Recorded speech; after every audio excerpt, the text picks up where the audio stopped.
me see here. Let me see if this is going to work, you If I guys. may just take a few seconds while we're still getting set up, just for recording's sake, we are gathered here for the Doula Learning and Action Collaborative May meeting, and we are recording trainings for doulas to become better acclimated to the Medicaid doula benefit. And so AmeriHealth is the first of our four MCPs, Medicaid or managed care plans, to offer the training. And we're really excited for today. So thank you, Bobby, and the AmeriHealth team for getting on the calendar and getting us here to today. And I'll let you all take it over. Sure. So it looks like it's, you guys We've got see it. it correctly. You Okay, got good. it. See, four times a charm. So let me, before I start, let me take a few moments and introduce myself. My name is Bobby Monaghan, and I'm the Director of Provider Network Management here at AmeriHealth Caritas. I've been with the organization. July will be 5 years. I can't believe Rosalind's been stuck with me for 5 years. But it's been great. When I got here, the company was already in talks with DHCF about the doula and a collaborative that was going on. So Rosin has definitely been our plan champion, and I've learned so much from her through the previous meetings that she attended.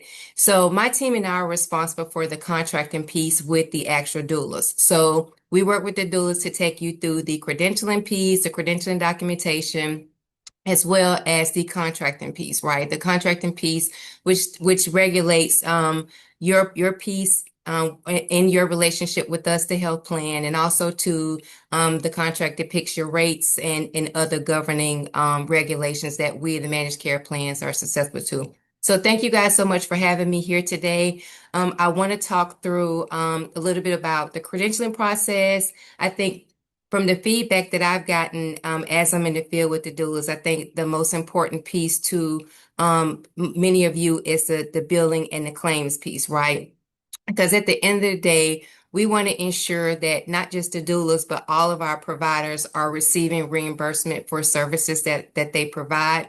So I want to talk you through some key points that you should make sure that you're aware of as it relates to claim submission. So again, I want to make this session as interactive as possible. Leah and team are going to take the questions, and Leah, just let me know, scream, holler, let me know, and I'll stop. Perfect. Okay. Thank you, Bob. Mhm. All right. So the orientation purpose, again, is to clarify coverage, visit tracking, billing steps, and ensure timely reimbursement for doula services. Our policies, again, translates into the policy that DHCF created. And again, we want to create practical steps for service delivery, billing, and claim submission. Again, we're here to ensure that we build up on a collaborative relationship that we've started from the contracting perspective. And also, encourage you as a doula. Promote questions with ease, billing workflows, uncertainties for new managed care providers. Again, we want to make sure that you have a thorough understanding of what the doula benefits are. Participants will describe DHCF doula benefits and identify covered health programs and reimbursable conditions. Coverage timelines and service periods. Doula will explain coverage windows from pregnancy confirmation through postpartum and distinguish prenatal visits and postpartum periods. The scope of the service and billing and documentation skills. Again, it's important that you will learn the billing codes, visit limits, documentation requirements, claims processing to ensure efficient payments. Again, I'm just going to highlight the DHCF benefits and rules coverage. DHCF recognizes doula services as a covered benefit across healthcare programs, including Medicaid and managed care systems. Doula support is treated as preventative care to reduce perinatal complications and promote physical and mental health. Providers must document recommendations for doula services to be reimbursed, and DSF publishes billing standards. And again, we as a managed care plans have a portal submissions for the providers to submit claims to us. The distinct time periods. Again, I want to make sure that you guys understand the difference between the perinatal and the postpartum visit or time frame. The perinatal period covers pregnancies throughout 6 weeks postpartum, while postpartum extends beyond 6 weeks as per DHCF policy. The billing difference is that the prenatal care is typically a per visit documentation, and postpartum visits are in 15-minute increments, reflecting the service nature. Service examples include prenatal education, labor and support, early postpartum check-in aligned with the perinatal, and later breastfeeding support fits the postpartum. Planning and eligibilities, providers should verify enrollees' eligibility, timeline stage to schedule visits during key high-need moments effectively. I can't stress to you guys how important it is to verify benefits prior to rendering services. As we and whenever the enrollee comes in for visits, as we know, there are times where a patient's eligibility fluctuates. And so again, we want to make sure that our enrollees are eligible to receive the services again, because if the policy is terminated, unfortunately, the health plan would not reimburse for those services. Any questions about eligibility? Sure. Hi, good Akita. afternoon. Thank you, Bobby. I'm so excited about this. So thank you for the opportunity. How Sure. do we go about, I'm a labor doula. How do we go about verifying eligibility? So, yep, so it's a couple of slides over, but I will take a Oh, moment to tell you that there's a couple of different ways you can verify eligibility through DHCF portal. But for us as a managed care plan, we prefer that you enroll through our Navinet system. And in the Navinet system, you can verify eligibility and benefits, as well as well, you guys would need authorizations, but you can request authorizations as well as checking claim status. So in the event that you submit a bill of claim to us and submit a claim, you can go to our Navinet portal and check the status of that claim, whether paid, denied, or any information as it relates to that claim. and that's Navinet, Yep, Navinet. yep, yep. And there's And information about the link and all of that in this slide deck. okay, perfect. Thank you. Mm-hmm. And Bobby, I just want to underscore, because I was going to unmute before Nakiba said what she's going to Yep. say. If you start care with an individual and they are eligible with AmeriHealth, do not assume that somewhere down the line they are still eligible. I would really underscore that. Eligibility changes for a number of reasons, and I want to say this out loud for all of us. AmeriHealth does not enroll nor disenroll anyone. That is not the role of the managed care organization. I'm going to say it again. We don't enroll or disenroll. That actually happens with an agency within the District of Columbia. So that's why we stress with all provider types to continually, every month you're looking at whether that individual is enrolled with the health plan, because it does change. Sometimes individuals don't know it's time to recertify. Sometimes there's been, I don't want to say the word error, Leah, but sometimes there's been something that has happened in the enrollment process outside of anyone's control. And when that's corrected, there may be a change in where they're actually enrolled. So I really want to underscore that piece, because sometimes that's not fully understood either by the people you serve or by the entities yourselves. And Thank you, Roslyn, Bob. I think that's a really important point. And if anyone has questions on like enrollment of DC residents in an MCO, that is what our DHCF partners are for. So, and they are also on this call. So this is, so I think that's a really important, helpful point. And also too, I think an important point to note too is as you're developing your intake process for our enrollees, but not just for AmeriHealth, but for any payer, it's always important to ask the patient if they have other insurance, right? Medicaid is always the payer of last resort. So if a patient has Blue Cross or if they have another insurance, we're going to be secondary to that insurance. So please make sure you're inquiring on the front end about any other insurance the enrollees may have. And there's a couple of questions in the chat, Bobby. One is confirmation from Aaron. So prenatal visits or calls are billed at a flat rate, no matter what time is spent, prenatal visits, not in 50-minute increments? That is the question. I'm sorry, Rosin, can you repeat that? So going back to your previous slide, it's a question about one of your bullets. So prenatal Sure. visits or calls. Uh-oh. Postpartums are in 15. Yeah. Prenatals are typically visits. They're billed in a visit, and postpartums are billed in 15-minute increments.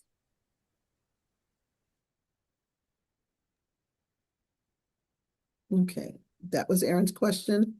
And then Victoria, Community of Hope, question. Can you confirm that no pre-authorization is needed for doula visits? We're managing referrals internally. Are there any other administrative requirements to send to AmeriHealth? No authorization is needed. No. And and then from Gina, can you clarify the kind of denials you need from primary insurance in order to pay a claim? So you mean let me make sure I understand this correctly. From a coordination of benefits perspective, is that what you're asking? That's what it Right. sounds like. She says yes. So typically what we look for, either the primary payer can pay or deny. We just need to know what happened with the claim prior to the claim being submitted to us. So, also too, for those of you who are connected with the clearinghouse, there is a way for you to electronically attach a 275 to the electronic claim that you submit to us. So there is not a need for you to drop the claim via the paper process. You can work with your clearinghouse to set the process up for you to submit the claim itself electronically along with the EOB from the primary payer. Just to clarify, is there I get all sorts of denials from primary insurance, and some of them seemingly don't meet the requirements for, like, are there specific denial types that it has to be a certain type of denial in order for it to be paid? So typically, again, a primary payer they will pay it or they will deny it as a non-covered service or benefits exhaust. So typically, when we're coordinating benefits with the primary payer, that's what we're looking for, either the payment or the non-covered denial or the benefits exhausted. Got it. Okay. And what if they're denying because you're an out-of-network provider with them? Oh, meaning you, the doula, would be out of network. Now Yeah. that one is interesting. Now, Gina, that's one I'm going to have to take back because Okay. I've not seen us coordinate for non-par. So that's one I'm going to have to take back. So let me take that one down. Thanks. Yeah, I'm happy to share other examples. I've been getting a lot of weird denials for primary insurance, and I've had to stop taking people with primary insurance because of it. Okay. So I am curious though, Gina. So for the ones that you've seen that had the non-par denial, did any of the patients have or were they enrolled with one of the managed care organizations? Yes. And you coordinated and they processed or paid or they denied or what happened? Can you tell me? Yeah, I'm actually not able to get a denial. Like, I haven't been submitting the denials because the denials don't seem to meet the requirements. So I've gotten denied for not being part of their network. And then when I resubmit a corrected claim, I get a denial for a duplicate claim. Right. Okay. All right. Yeah. So I would state, you know, looking at this from a 50,000 feet perspective, I would say make sure that you're submitting the claim to whoever it is because you want to make sure that the claim is on file, right? So I would submit the claim and attach the non-par denial. So that Okay. way, it's not the duplicate because the duplicate is only telling us as a managed care plan that you previously submit the claim. It doesn't tell us Right. what the claim denied for. So I would say attach the claim with the 275 with the non-par denial because that's the Okay. actual denial. Okay. All right. Yeah. But then just on your radar that I think there's a range of different challenges because it's a different primary every time. So Right.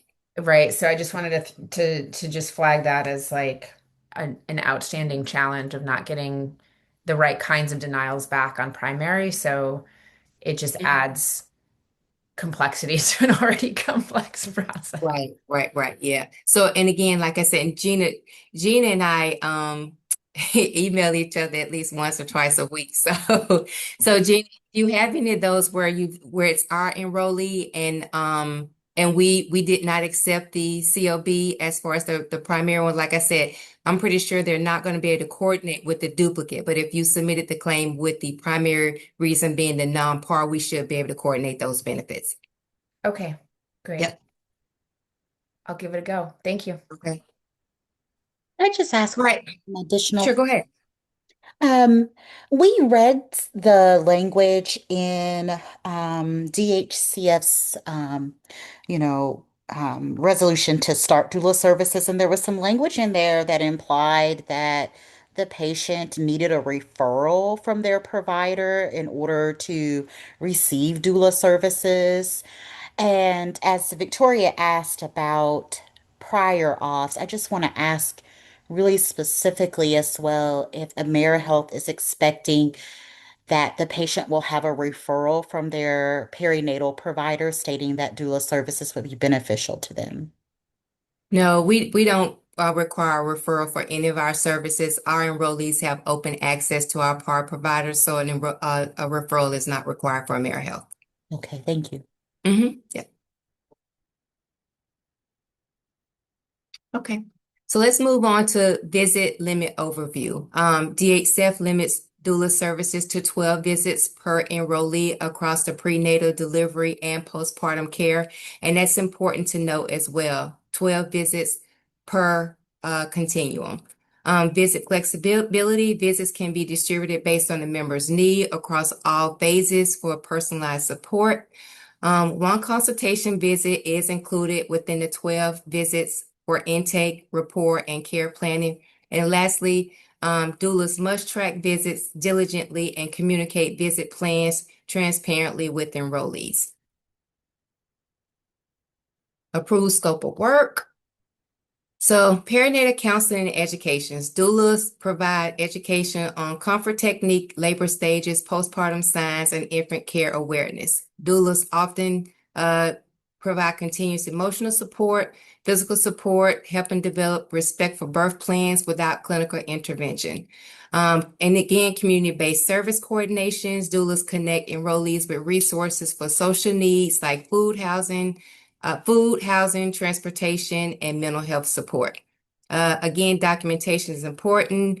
Doulas document provided support and education, ensuring non-clinical language aligns with reimbursement policies.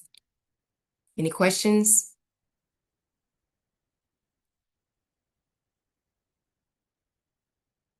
Okay, basic infant care support. Doulas provide essential infant care guidance, including safe soothing, feeding cues, sleep routines, and safe sleep education.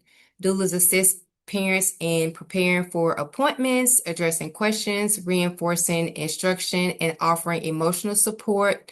We also reimburse for lactation support.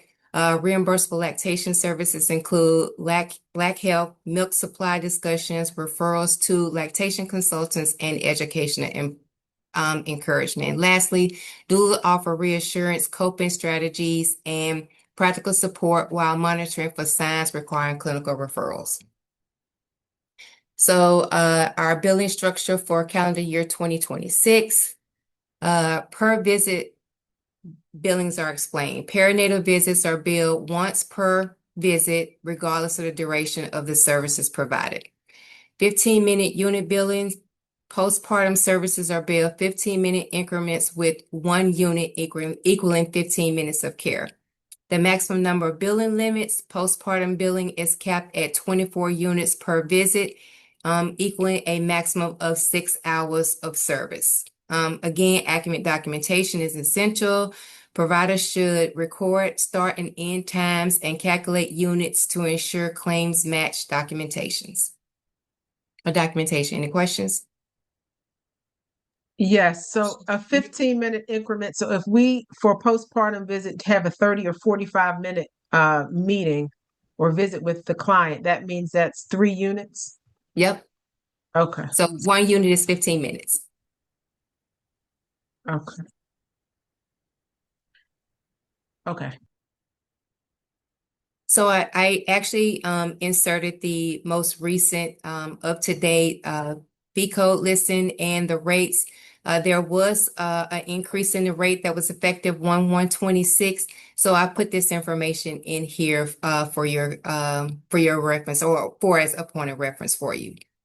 And also too, I know Jean and I've kind of worked through, and I want to make sure that this is a point that everyone is aware of.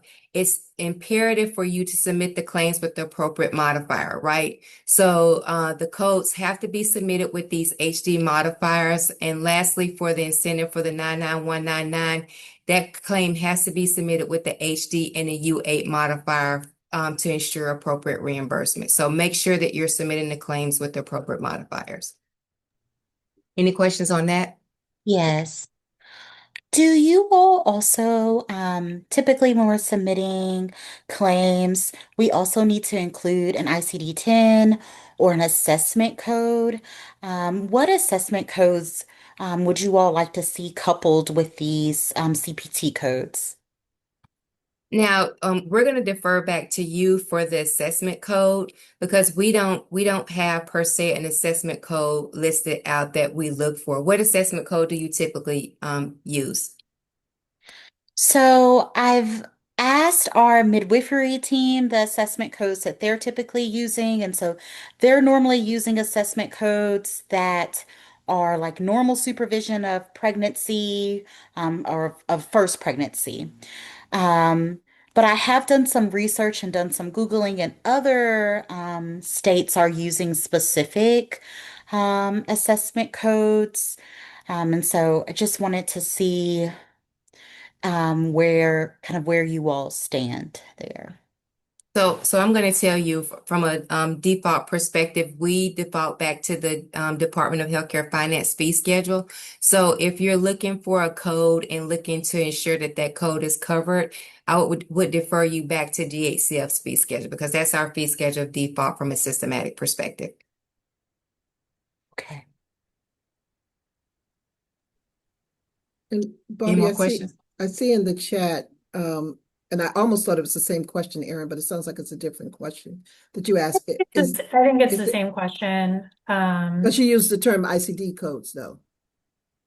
So that diagnosis codes. Yeah. Those are the assessment codes that I'm Yeah. speaking of. Oh, okay. Thank you. Because when you said assessment, I wrote it down to figure that out. I Mhm. understand what an ICD-10 is. So are you talking about assessment? Because when you say assessment, I'm thinking of E&M. So E and That's what M I was thinking consultation. too. Yeah, that's what I'm thinking. So are you not? Is that not what you're talking about? That is not what I'm speaking of. I'm Oh, okay, all right. thinking of the ICD-10 code. So you're talking about a A diagnosis code. diagnosis code. Mhm. Okay, yeah. So again, that's not my area of expertise as far as the diagnosis code. My thought is that you guys would be using diagnosis codes related to pregnancy. So I'm not sure about that one. I'm going to defer back to DHCF on that to see if there's any guidelines from a diagnosis perspective.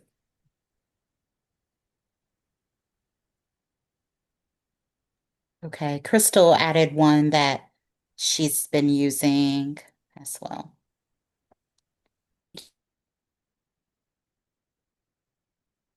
Okay. Because I can't see what's coming up in the chat. I can't see anything in the chat. So Yeah, it's a Z code, Bobby. But okay, Z322 is a diagnosis code I've been using, but I don't bill with AmeriHealth, so I wasn't sure, but it seems like other doulas have used that one. So is that, you said you would defer to the provider for the diagnosis code anyway, but is that a familiar one, a common one, a so general? actually, I'm going to phone a friend and I'm going to actually have Erin to tell us what she typically does. Did you say me? Oh no, I'm sorry, Gina. I'm sorry, Gina. Okay. I'm like, I don't know. I asked the question. yeah, I should think. Yeah, it depends on the visit, but I use Z32.2 often. There seems to be a requirement also for um, a live birth code that I don't know off the top of my head. I might have to go through my forms. I have all of it pre-configured in my software, so they're not top of mind. And then there's a routine postpartum follow-up that I use. Honestly, I just found what wasn't getting denied, and I continue to use those codes, and that has been my strategy. So, for example, like when I give lactation support to somebody, like I don't use that as a diagnostic code because I have not successfully been reimbursed with something using it. So again, I just use the fewest and broadest ones that seem to work. Um, and those, um, yeah, thanks, Ava. Yeah, I think those, I'd have to look it up to see exactly what I'm using, but yeah, the kind of broadest and fewest, and then just not getting any fancier than that has been what's been most successful. And unfortunately, you guys, from a billing perspective, the health plan is limited on what we can share and what we can tell you to do from a billing perspective. So that's why we always say in this space and understand, many of the doulas are new to the billing and new to this process. But I always encourage you to link up with a clearinghouse that's very knowledgeable in this space. And many of the clearinghouses like Epic and Athena, they have support services that can walk you through what Gina just spoke to as far as configuration in the system, which will make the submission process a whole lot easier for you.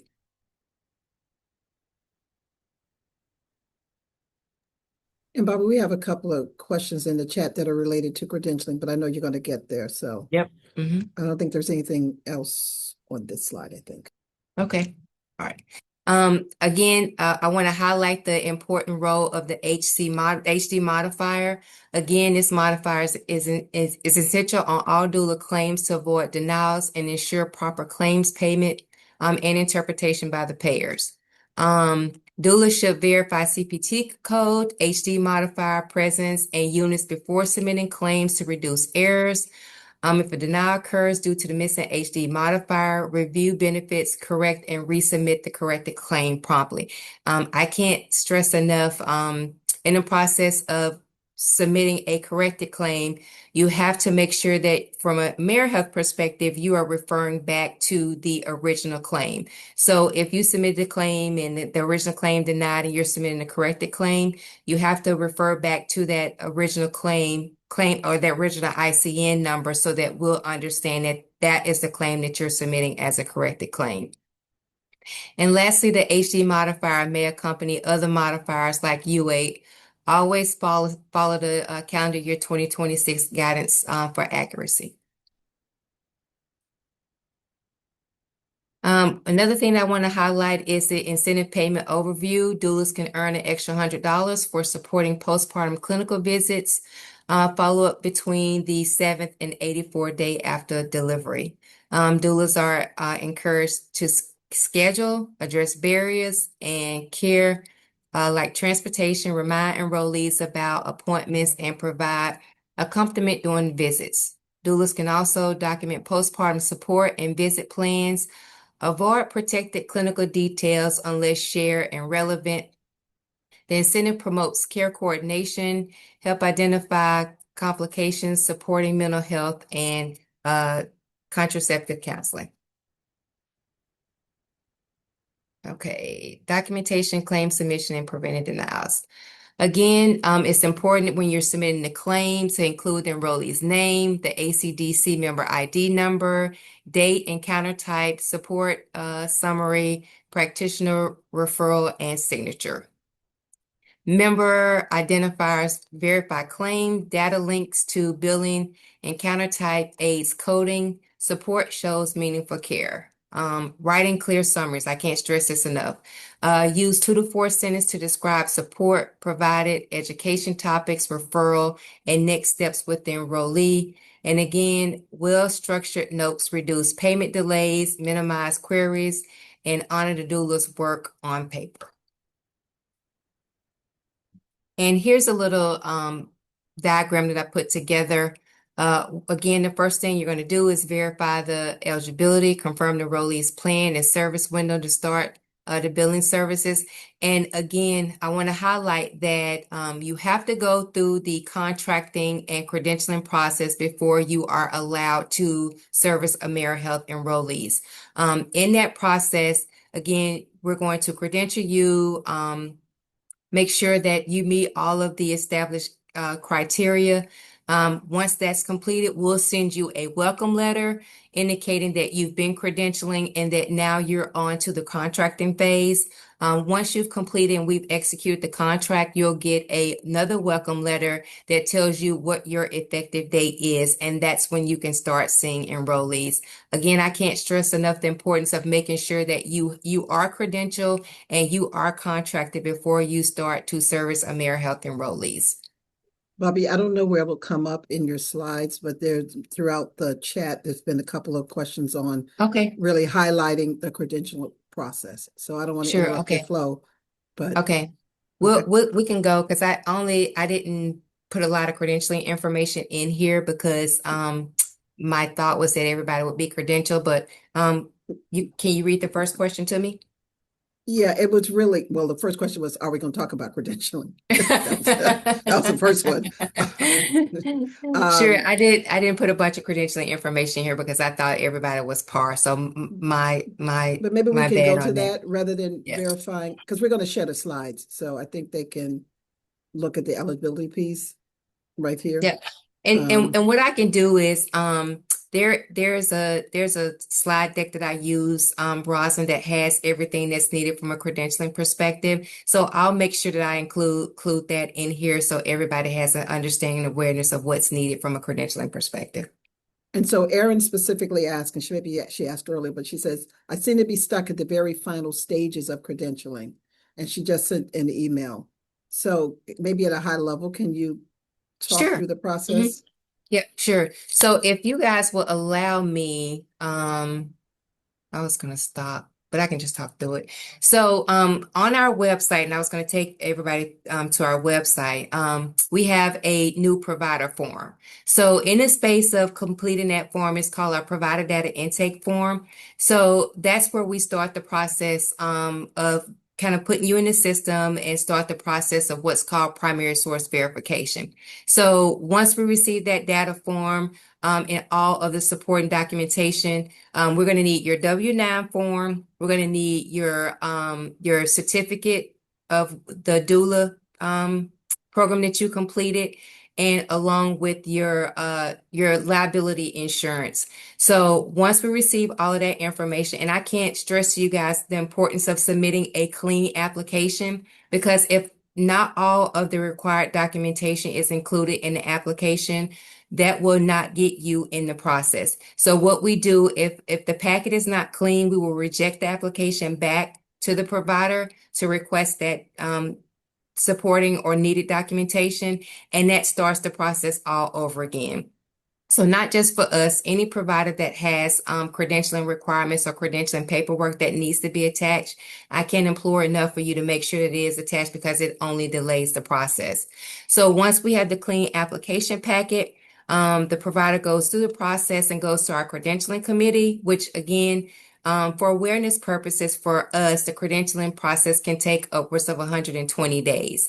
So we're working on a goal to definitely decrease that, but from a plan perspective, we have 120 days. So in the process, again, of submitting the provider to our credentialing committee, once the provider is approved, then again, we send a letter saying you've been approved for credentialing. Next step in the process is contracting. We submit that contract to you. You execute the contract. Again, once that contract's executed on both ends, we send it to you. Now, it's important to note from a contracting perspective, once the agreement has been executed, it takes up to 45 days for us to configure the contract in the system. So, again, once you get the contract, it's okay for you to see the enrollees, but understand that there is a 45-day window once for us to load the contract from a systematic perspective. So Victoria says in the chat, Community of Hope has delegated credentialing with AmeriHealth. I'm assuming that doulas are covered by that agreement? Yes, yep, they are. So from a delegated perspective, and I'm not sure if anybody else here works with the entity that's delegated. those providers or plans do their own primary source verification. So that means that you vet the doula, you verify their credentials, you ensure they're not on the OIG list. You take on the onus and responsibility of verifying those providers. Once that's done, we get either a monthly or a bi-monthly roster from our delegated entities, and we load the providers in our system based off of what those entity tells us should be the effective date for the provider. So again, that's a seamless process. And again, we just verify the providers based off of what's communicated to us from the actual provider themselves.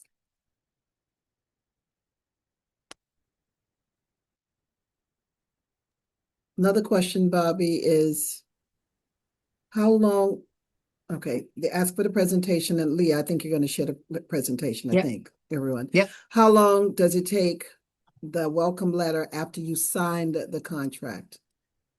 So once the contract is executed and we have our internal signatures, we send you an email of the welcome letter along with the effective date. So as soon as we get it executed from our system, and that process typically takes about 10 to 15 days. That isn't the most lengthy part of the process. Again, getting the contract itself configured in the system takes longer than us getting you the welcome letter. Okay, and I'm gonna ask one out of context. So Crystal, hold on. This one says I'm credentialed. Do you then list my business on your website? So you don't get listed on the website until you've been loaded in the system. So once the contract is executed and we've configured you in the system, that's the piece that puts you in the system and also places you in our provider directory. Okay. Crystal asked, would you walk us through the steps on the screen you mentioned on the website? I'm going to hold on for a second, Bobby, and see if who can we contact about becoming a delegated entity to verify providers? Right. So we actually have a delegated credentialing team. And actually, for you to be a delegated entity, you have to have over 100 providers. So delegated credentialing typically is reserved for large volume providers. Okay. And then these are KPRYA. Is there someone I can contact because we're past 15 days after signing the contract? Okay, so you've signed the contract. You signed the contract, but have we sent the contract back to you executed? Meaning our market president has signed it. So do you have the She executed said contract? no. She said no. Okay.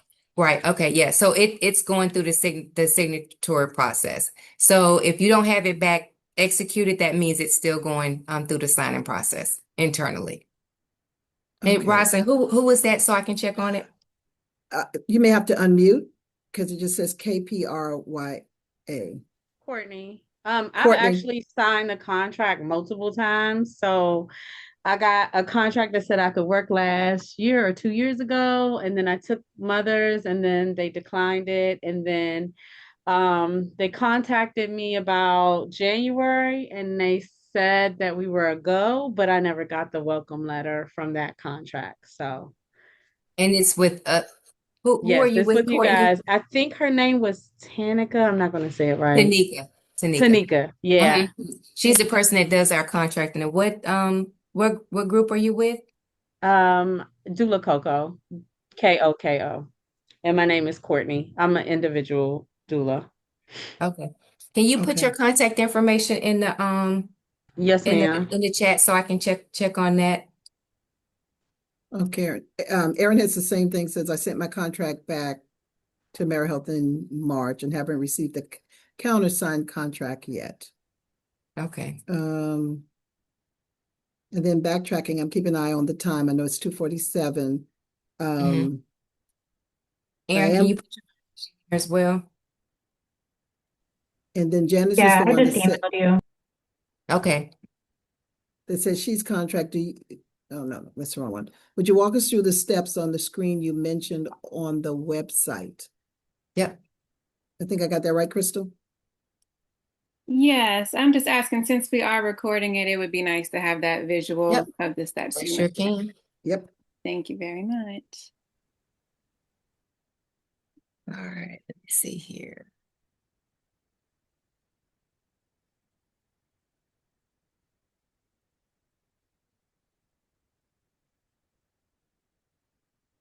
And while Bobby's bringing that up, the remainder of her slides that you will get really was around, checking eligibility, was really around handling denials quickly, effective filing strategies, how to avoid delays once you've submitted a bill and so forth. So I think this is many of the things you can read yourselves, where to get help fast, like who do you contact, kinds of things, and a little on how to use Navinet, and then just summarizing what we've covered again, and then those charts with the codes and so forth. So didn't want anybody to think they're missing anything. They aren't going to get in depth when Bobby sends out, or Leah, whoever's sending out the slides.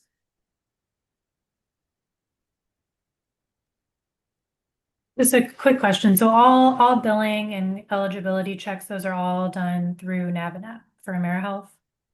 Is that right? Yes. Okay. Yep. Do we have to wait until we have, like, how do we, I guess once we have a contract, do we get information about how to sign up for that? Yes, you do. Okay. And also too, let me make sure that everybody's aware. We should be reaching out to you to offer a provider orientation. So in the space of offering a provider orientation, we walk you through how to sign up for Navinet.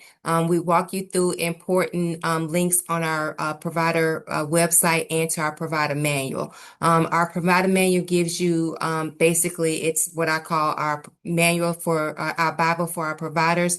And it speaks to you about authorizations. It speaks to you about our appeals, it speaks to you about our grievances. So I always tell providers, if you have a question about anything billing related, enrollee related, always go to our website and check out our provider manual. And again, you can go in the right-hand corner and type in Control F. And if you type in billing, type in grievance, it'll bring you all of the information up as it relates to that. So can you guys see my screen? Yes. Okay. So can you see here where it says join our network? Yes, ma'am. Okay. So I clicked on the join the network and it says step 1, it says credentialing. And right here to speak to you about all of the provider types that we credential. And right below that, it says begin the credentialing process. So, I will also make sure to note that any provider, not just with AmeriHealth, but any provider that is wanting to enroll with any of the managed care plans have to go through CAQH. So you have to go through CAQH and you have to create a CAQH profile. In the space of doing that, that's where we go and pull the bulk of the information as it relates to you, again, if you were a provider, it would be your DEA or anything that's relative to us not having to go and separate that out as it relates to you. So, and in the process of doing the application for us, you have to attest from a CAQH perspective every 6 months. So if you have not attested within this past 6 months before sending the application to us, please do so, because we're going to reject it back to you saying that you need to go out and you need to attest. Once you've done that, then you go out and where it says filling out the provider data intake form. So this is a form that needs to be completed. I can't implore to you how important it is to complete this form in its entirety. If there's missing information not completed on the form, we will send the form back to you and you will have to start the application process all over again. And it's basic information like your NPI, your license number if you had a license. And this is a universal form for all of our providers. So this is what all of our providers do in order to initiate the credentialing process. I can implore to you how important it is to list any billing information, your credentialing contact, if you are not the person who is completing the information yourself. So also on this form is where once you complete it, you're going to send it back to our DC Provider Network mailbox. So any questions that you have related to the credentialing process, related to this form, This mailbox is a good resource, and I would say again, submit the form once you've completed to this mailbox. Again, we're going to need a W-9, your disclosure of ownership, your malpractice and liability, and again, actually I was wrong. Your CAQH attestation is 120 days, not every 6 months.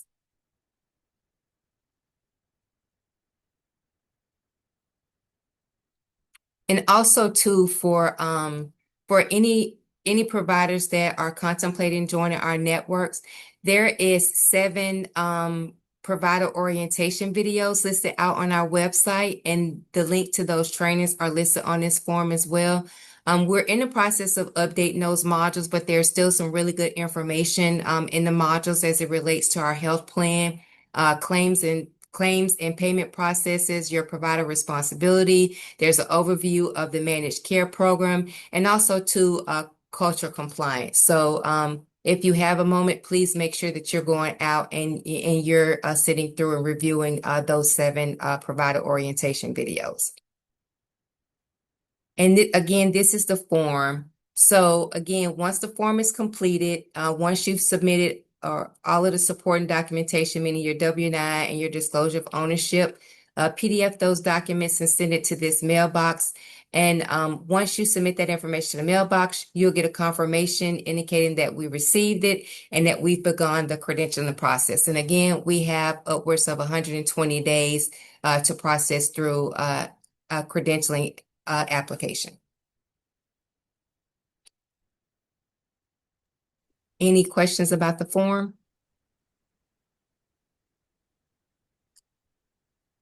Don't see any questions in the chat yet about the form.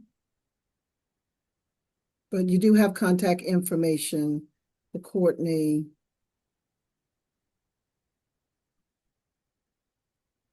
I don't know if there are other questions.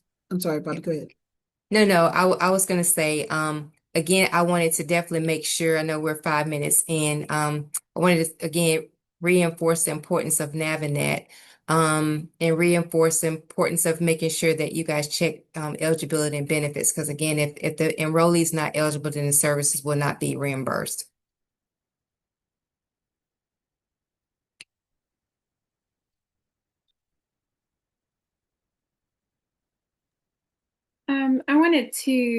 We're talking about time. I see I have 3:30 on my calendar. Is that true for everyone 3:30? else? Yeah, but I didn't think we had the whole time, Crystal. Oh, okay. That's why I was All right. questioning. We are here to learn everything we can Look, from you all I can about this process. finish. We don't have any other agenda items today other than learning Okay. about credentialing and billing. So Okay. All right. I think our later questions were just yielding a little more to that credentialing process. So I know you walked us Sure. through the website and that form, and then could you just repeat that again once we send those documents to the to that email, the DC Provider Network at AmeriHealth Caritas DC.com? Then it's the contracting. Yep, and then it's on the contracting. Before we go back to there, I want to take a minute to walk everybody through another important part of our website. So there's a place on the website where you can sign up for notifications. And let me take you to this piece because that's important as well. So we maybe once or twice a week produce updates as it relates to our network, as it relates to any changes in our policies that could be material changes. And so we send out a provider notification. So the first thing that I do is I ask providers to go out to our website and to input your information so that you're on our mailing list and that you receive the updates that we make. Let me go out here and find this.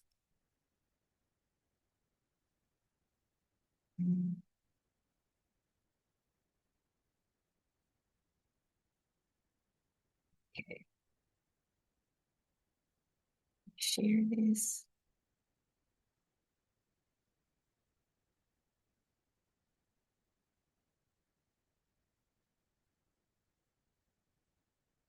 Okay, can you guys see this? Yes. Okay. Yes. I can only see half my screen, so I'm trying to see if I can get over to.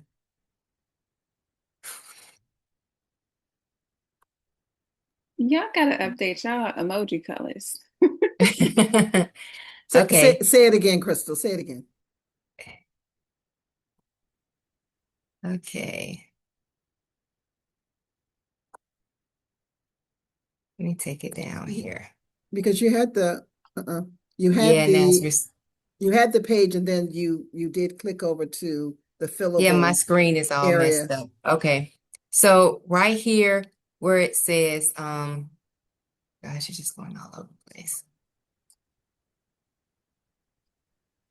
Hold on.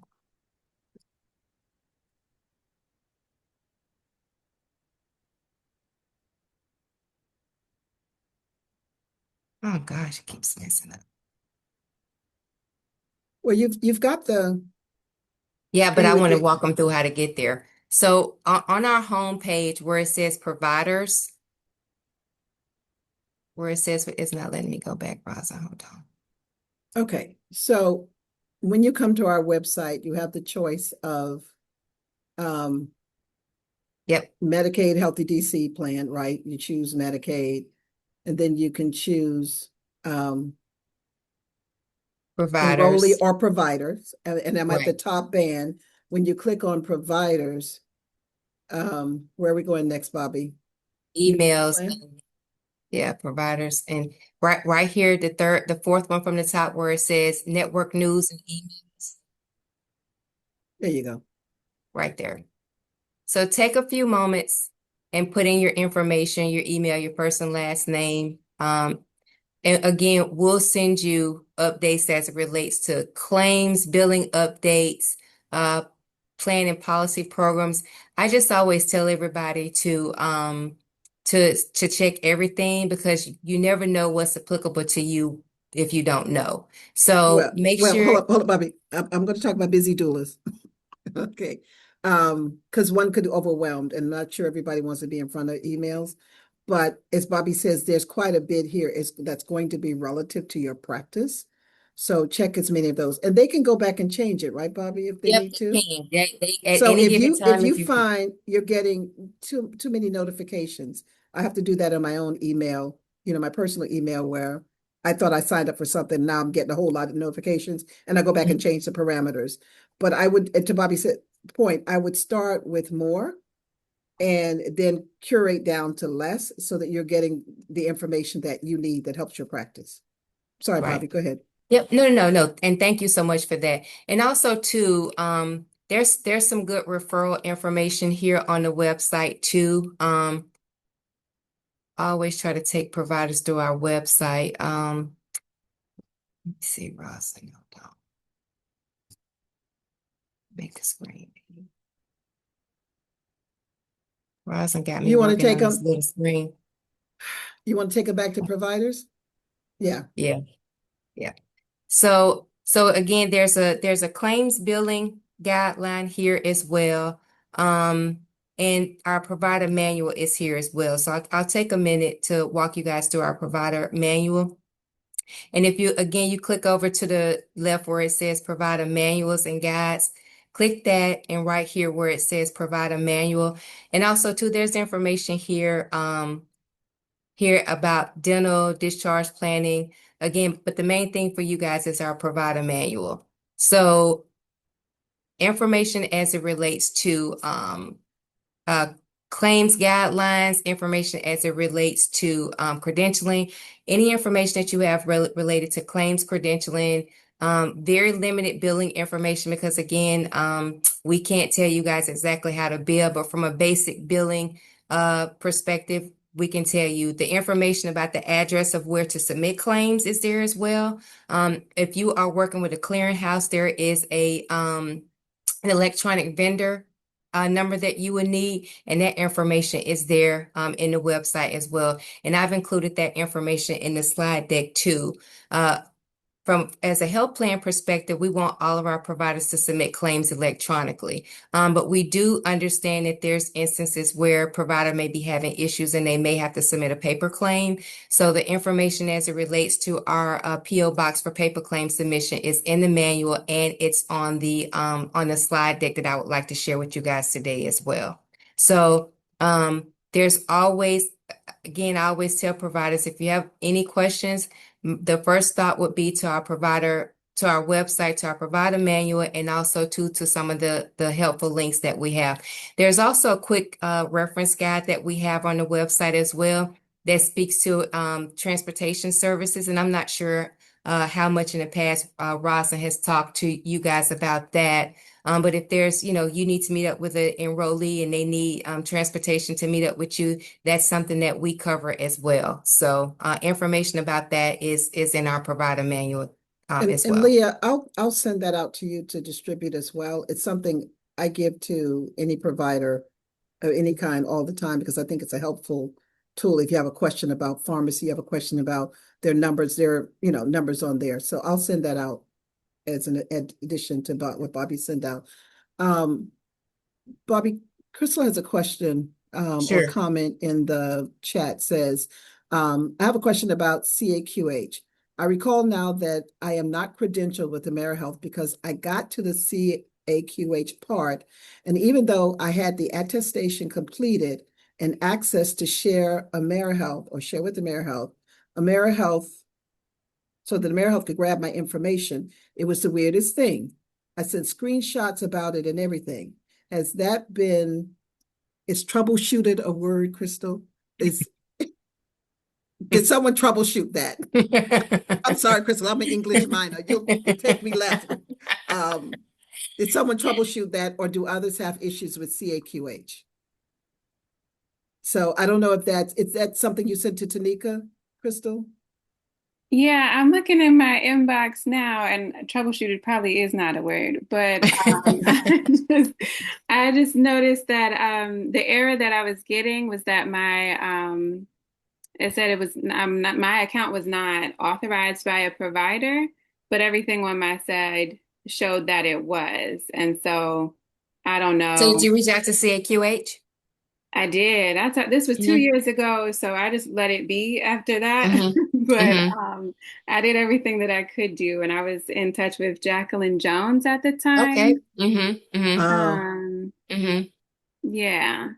So I don't know, but that was my downfall. And I don't want that to be a reason, that doulas aren't able to support families. So I was just asking if you've had issues with other providers with CAQH, because that blocked me from completing the process. We have, not just with doulas, but with providers as a whole. A lot of times they don't go into CAQH and check the appropriate boxes, again, to give us access to pull the information. So I want to make sure that you guys are indicating that you want to give or attest to your information to AmeriHealth, because we can't pull it if you don't attest for us to be one of the providers to access your information. So that's one of the common problems that we run into with providers who are trying to go to CAQH, trying to attest. And also, too, a lot of times we've been told from a CAQH perspective that it has to be 24 hours before the health plan can see it. So if you're getting an error message and you go in and you attest and you correct it, wait 24 hours before you notify us that it's been corrected. Okay. That might be a little cheat code, that 24 hours. Okay, cool. And I had to look it up, Crystal, because that's just how my mind works. It's troubleshot. Oh, okay. That was fine. Got it. Don't worry, I annoy the people I live with. Don't worry. It's not just you. No, I'm good. But Erin puts in the chat, she said, I had issues with a different MCO regarding CAQH because I have a Virginia address, but also work in DC and am a approved DC Medicaid provider. So that shouldn't be an issue, right, Bobby? If the No, it shouldn't, because we have providers in Maryland and Virginia who contract with us all the time. So that shouldn't be, unless the information that you're submitting on the application does not match what's in CAQH. And it has to be a like for like match. That's the most important thing that I have to implore to you guys. It has to be a like for like match. Erin said she had to change it manually. So just a heads up to anyone else regarding that. I think those were the questions. If I missed someone, please unmute. I think those were the ones that I read thus far. I do have a question, but it is not about credentialing. And so I want to give space first to make sure everyone has gotten to ask about that first. Because I know this one's a big lift. Again, I want to make sure that you guys are attaching your certification as well, because that's one of the most important pieces to the documentation that we need to primary source verification you to is your doula certification. Mhm. All right, April, doesn't seem like we have any more questions about credentialing. Go ahead. And Oh, looks like Krista does. Go ahead, sorry. Crystal. Pardon me. This might not necessarily be about credentialing, but just I know also when the benefit was first released, you all were hosting like I don't know, doula enrollment days. Will that be an occurrence again sometime soon? Or yeah, just asking about So that. we haven't had one. If there's a need for one, we definitely can do that. We do monthly provider orientations, where we do a virtual session for any new providers. So it's not just for doulas, it's for any new providers who are new to our network and who needs to be oriented. So Chris, if you think that there's a need for us to do a doula day, we're definitely open and amenable to having that conversation. Yeah, we'll be in touch. I think that might Okay. be beneficial down the line. Okay. Sorry to cut in, April. Go ahead. No problem at all. I wanted to ask a question about the postpartum incentive.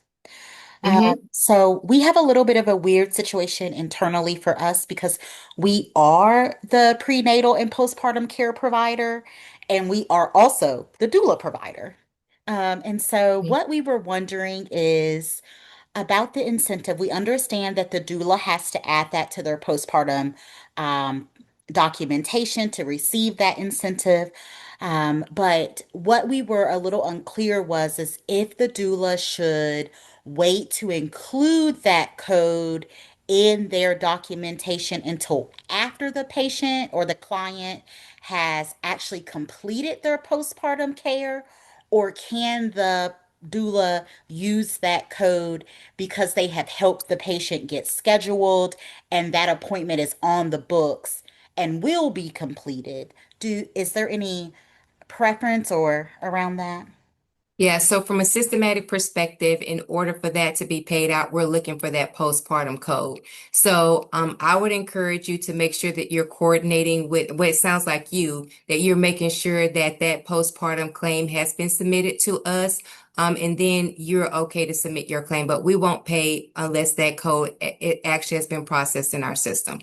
And when you say that code, are you speaking of the doula's code or the medical provider's code? The medical provider's code. Okay, so just saying it back to you, the medical provider's code and claim has to be dropped first before the Yes. doula can drop their postpartum claim for an incentive. Yes. Thank you. Mm-hmm.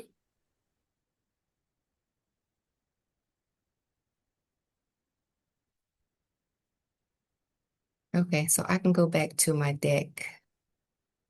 Let me share with you guys.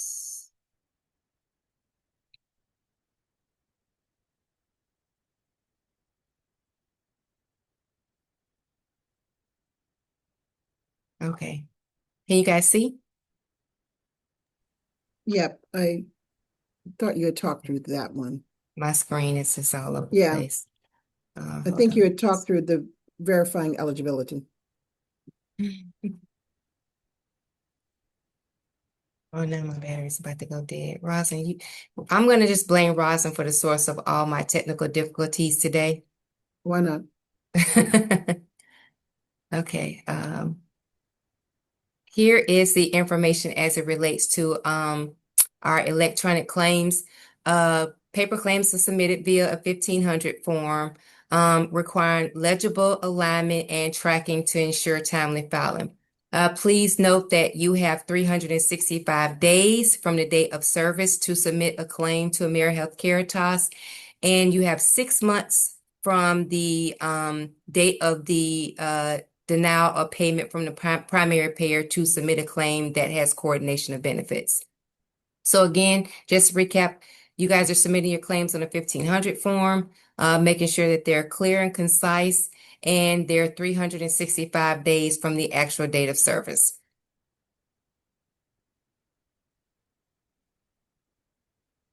Again, submitting your claims within 365 days. Submit claims frequently, track submission dates, and maintain follow-up logs to prevent backlogs.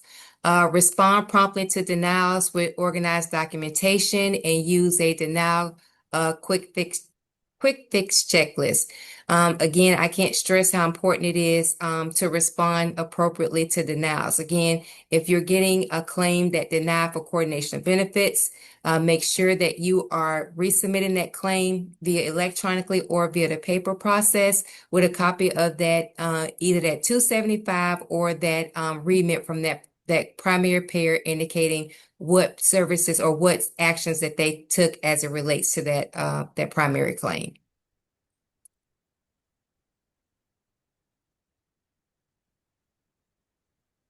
Common denial drivers, want to talk to you guys about that.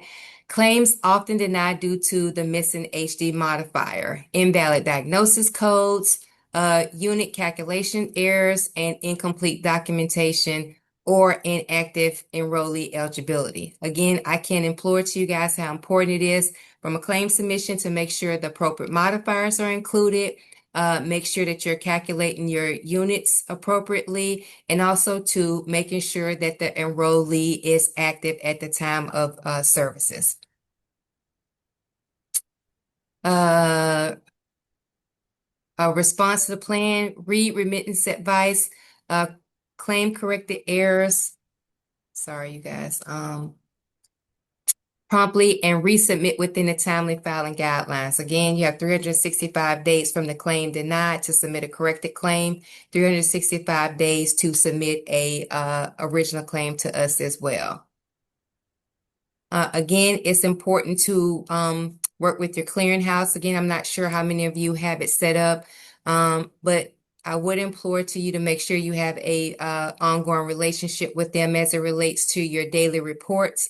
If you are submitting claim sets electronically, make sure you're checking your 277 daily for any claims that rejected back to you from any of the commercial payers or the managed care payers.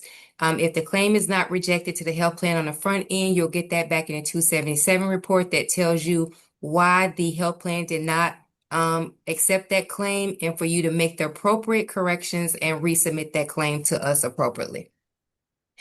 Track denial codes and consult provider services support early to build habits and reduce denial errors over time. Again, your claim should be built on a CMS 1500 form, 365 days from the date of service, 180 days from receipt of the primary EOB. Resubmitted claims, again, 365 days. You also, too, have an appeals process. So if there was a claim that was received and we denied, there's an appeals process where you can submit that appeal to us within 60 days of the last written communication. To build claims electronically, there is a 800 number through our EDI vendor, which is Change Health, and they can connect. You can work with them to connect them with your clearinghouse. I also wanted to make sure you guys are aware that our electronic payer ID number is 77002, and also listed below is our claims processing PO box for any providers that, again, are submitting claims from a paper perspective. Well, we have a question in the chat from Sure. Crystal. Do we submit claims on Navinet or 1500 mailed in, or do we have the option to choose? That's our first question. So we prefer that you submit claims to us electronically. So there's a couple of ways that you can get that claim to us electronically, Navinet being one of them, but also too, because not all providers or all plans are registered through Navinet, we have a quick fix where you can submit the form and submit the claim and submit it electronically through our EDI vendor, which is Change Health.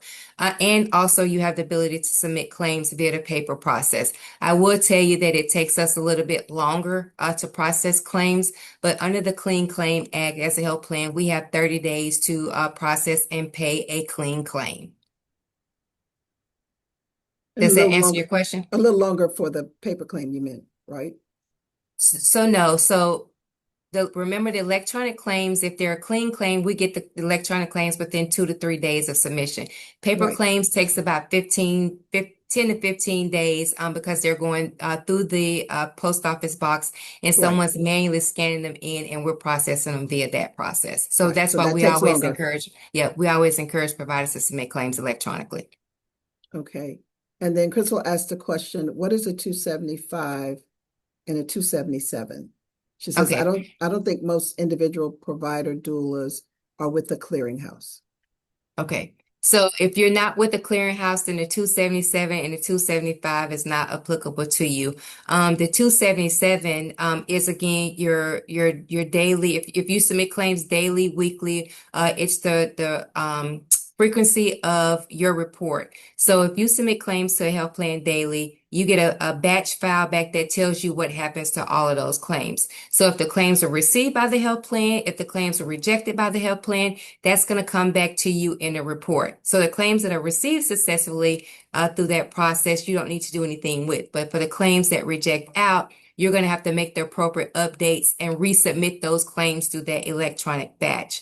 The 275 is a process that the health plans have set up to where you can attach electronic medical records, you can attach EOBs from the primary payer, any form outside of the auditors can be attached in a 275. So that's what the 277 and the 275 is.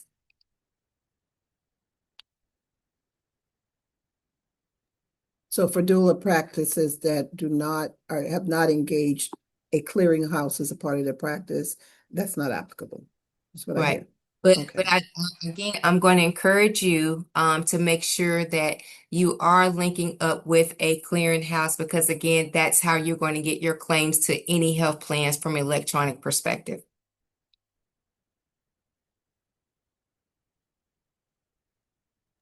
That's all I see in the chat right now. Okay. Okay. Support, reinforcement, and wrap up. Couple of different ways that our providers get support through AmeriHealth. We actually have a dedicated provider enrollment services team. And basically, any of our participating and non-par providers can call into our provider contact center, ask questions as it relates to claims, customer service, as it relates to billing inquiries, claim status. So outside of Navinet, there is a dedicated contact center where our par and non-par providers can call to receive assistance. Again, our portal and dashboard is Navinet. And again, that's the second place where our providers can get help from an electronic perspective. And lastly, best practices and toolkits. Enroll in electronic remit advice and maintain the admin toolkit with the payer IDs and policy reference. And again, this is where that clearinghouse comes into play, where you're getting your remits. So if the health plan process pay or whatever as it relates to your claims, then you're going to get that back in electronic remit if you are using the clearinghouse. If you're not, then you're going to get a paper EOB that basically tells you if the health plan either process and pay or if the health plan denied the claim. So again, this is where we come in and we encourage all our providers to submit claims electronically again so that we can process those claims as quickly as possible. You can pull your front end report that tells you if the claim was rejected on the front end. And also too, you can ingest that the electronic remit that tells you from an electronic perspective what the health plan did with the claim.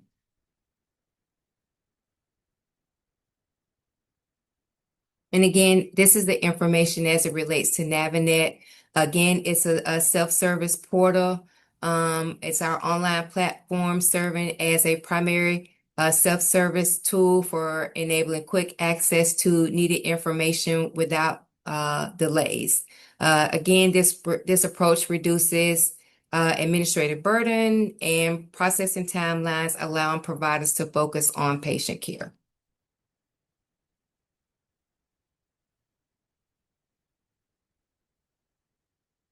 And again, here's the phone number for our provider services department. There's a couple of different numbers, but it's all the same contact center. And there's also a fax number for the contact center. So if you want to send an inquiry via the fax process, that fax number is there as well. And again, this is just more information about Navinet and real-time access to Navinet.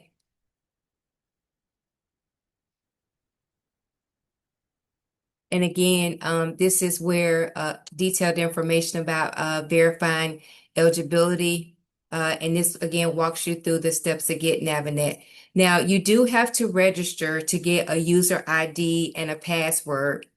If there are other people that are in the practice with you, one person has to be designated as the primary access administrator. And this is the person who has overarching access to everything. And any additional users, the primary access would assign them access, meaning if you want them to only do claims, if you want this person to only do eligibility, you as a primary access administrator would determine what access or what type of access or level of access the individual would have.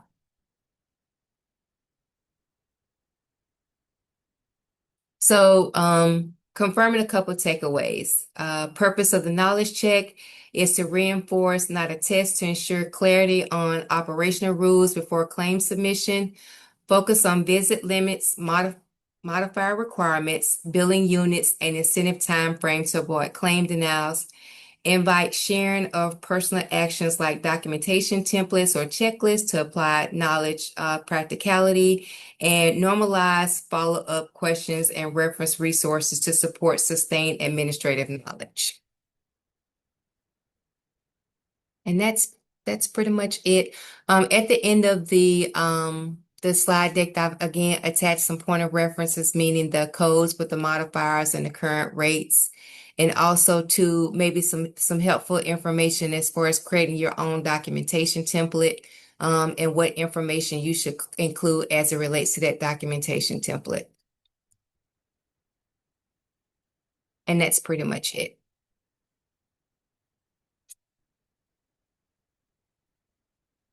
Any additional questions, concerns? I don't see anything in the chat. A couple of multicultural hand claps. A thank you in the chat. And Leah, I am pressing send right now on the quick reference guide that we mentioned earlier. Please distribute widely. Yes, Again, it's on our website, but distribute widely. Periodically we update it. So, check back again next year and see what's there. Ross, I know we do I know we're short on time, but I just kind of wanted to check in with the doulas to see if the enrollee outreach is there, right? Are our enrollees taking advantage of this benefit, and are you seeing an uptake in business?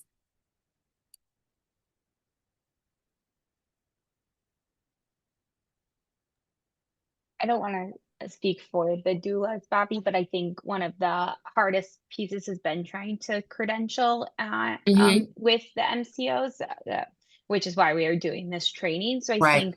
think most of the doulas on this call are not actually enrolled yet with AmeriHealth. But I think we will start working on how they can enroll and using this training. And then I think that will help give some more of those data points. So we're happy to work with you all to keep providing that feedback so that you also can report out that that is in fact happening and whatnot. And then also as they're starting to enroll and then can bill for services, we'll give the same feedback. So that's the ultimate goal of the Doula Learning Action Collaborative. And when So I we send really over the appreciate slide it. decks, I'll make sure I attach the credentialing form so that you guys can have that and you can get started. And again, in the top right-hand corner of the form is where you send it once it's completed. So that'll hopefully make the process just a little bit easier for you.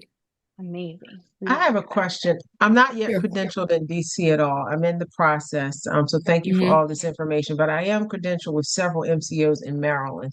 And I seem to get calls from time to time from random clients saying that they found my name on a database, or their their health insurance actually recommended me as a doula. Is that the same process in DC? Is there a database of approved credentialed doulas who will then be, you know, listed, and clients can reach out individually, or is the recommendation coming directly from the MCO, or is it coming from the provider as the OB or the midwife? How does that work?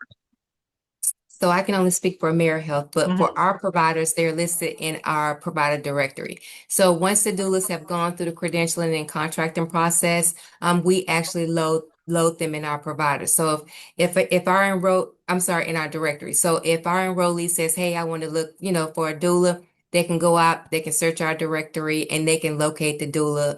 And again, self-refer themselves. I forgot to mention one important thing in the process. You have to have a DC Medicaid ID number to contract with any of the managed care organizations in the district. So make sure that you're completing that process and you have that DC Medicaid ID number, because we won't be able to credential you without it. Thank you. Yep. And those are the trainings that Crystal and AJ have been doing. So if you all have not started that process, we have some resources on that. And this is the next step. So we really appreciate that.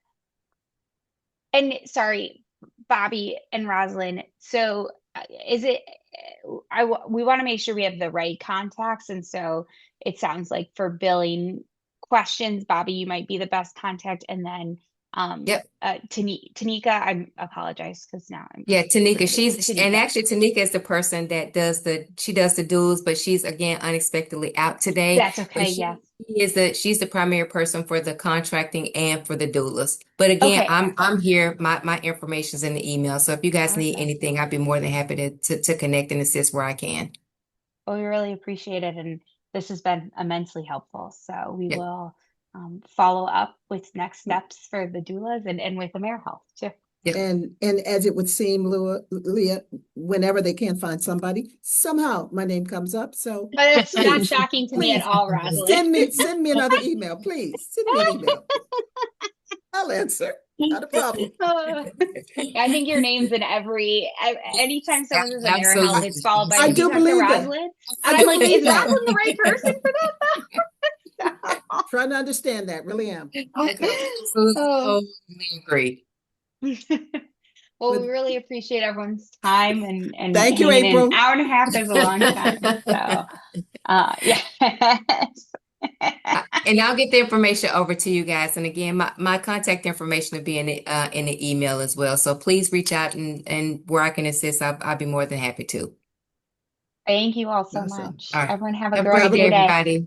All right, You as bye. well. Take care. Thank you all.